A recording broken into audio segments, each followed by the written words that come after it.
time for answering the question site. has expired. Senator Xenophon. Thank you, Mr President. My question is to the Leader of the Government in the Senate, Senator Brandis, representing the Prime Minister. The Deputy Prime Minister has told South Australia that the previously agreed 450 gigalitres in recovery of environmental water for the Murray-Darling cannot now be delivered because he says there will be, quote, significant social and economic detriment. Given the Prime Minister's statement today where he said we are committed to the Basin Plan, we are committed to do the right thing by the environment, the right thing by irrigation communities, does the Minister acknowledge that the funds in the Water for the Environment special account can and should be used according to Section 86 AD2C2 of the Water Act, using the Act's wording, address any detrimental social or economic impact on the well-being in the community so as to offset any such impact? Minister, what detailed consideration and planning has the government undertaken to ensure the special account is used as intended in the Act? Will the Minister table all such documents relating thereto? The Attorney-General representing the Prime Minister, Senator Brandis. Thank you very much, Senator Xenophon, and thank you for your courtesy in giving my office advance notice of the question.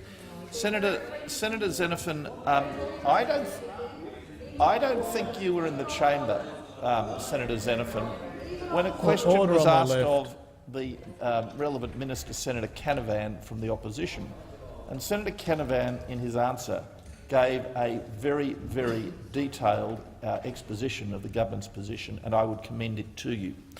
But in any event, Senator Xenophon, as the Prime Minister stated this morning, we are committed to the Basin Plan, we're committed to the environment, and we're also committed to doing the right thing by irrigators. We're committed to delivering the plan in full.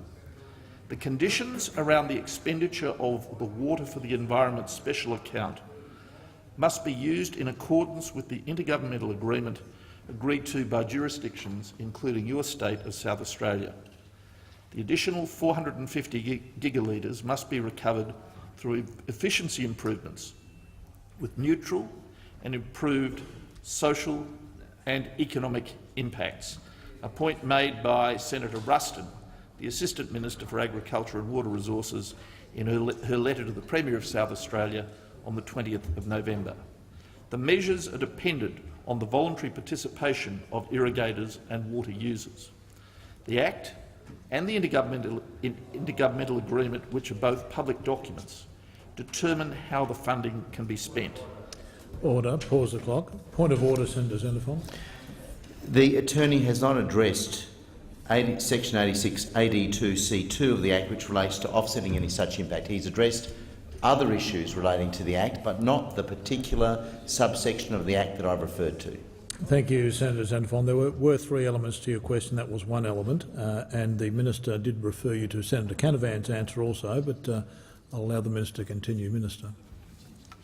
Thank you very much, Mr President. So, as I said, Senator Xenophon, the Act, including Section 86 AD2C2 and the IGA, both of which are public documents, of course, determine how the funding can be spent, including the arrangements for offsetting, as you say, under Section 86 AD2C2.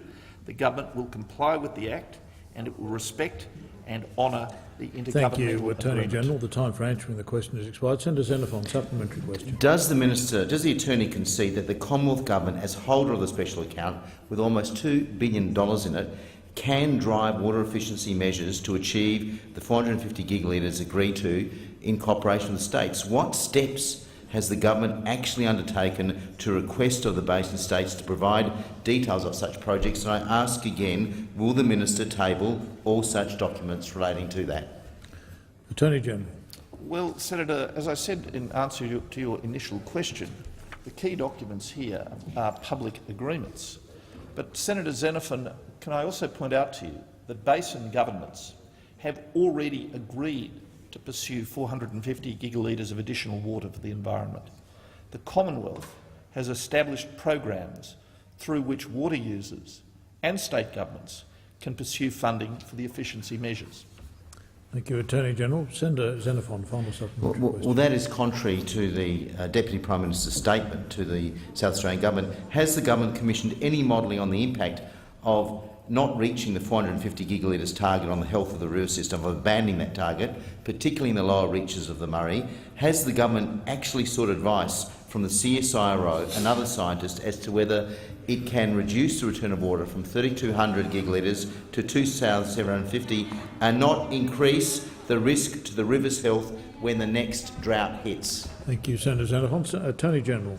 Well, Senator Xenophon, your question is based on the premise that the government is abandoning part of the plan. The government is not abandoning any part of the plan. Thank you, Attorney General. Senator Williams.